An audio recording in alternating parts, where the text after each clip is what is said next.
এরপর বললেন ওয়া ইলাস সামাই কাইফা রুফিআত, ওরা কি আকাশের দিকে তাকায় না কিভাবে খুঁটি ছাড়া আকাশকে আমি বানিয়েছি। আপনারা যখন বিমানে চড়েন তখন কি শুধু ভিডিও করতে থাকেন নাকি, মেঘের ভিডিও, আকাশের ভিডিও? তখন তাকাবেন আকাশের দিকে, সুবহানাল্লাহ, কিভাবে আল্লাহ আকাশকে তৈরি করেছেন। ওয়ালাকাদ যায়্যানা সামা আদ-দুনিয়া বিজিনাতিনিল কাওয়াকিব, আল্লাহ বলেন এই প্রথম আকাশটাকে আমি তারা দিয়ে সুশোভিত করেছি, বিশাল বিশাল তারা। এই যে আমরা সূর্য দেখি, এটা একটা তারা, পৃথিবীর চেয়ে 13 লক্ষ গুণ বড় এই সূর্য।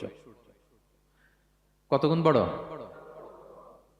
বলে ফেললাম হুট করে মুখ দিয়ে, কিন্তু কল্পনা করতে পারতেছি। তার মানে 13 লক্ষটা পৃথিবী সূর্যের মধ্যে রাখার জায়গা আছে। তাই বলে মনে করেন না যে সূর্য অনেক বড় সাইজের তারা, ন।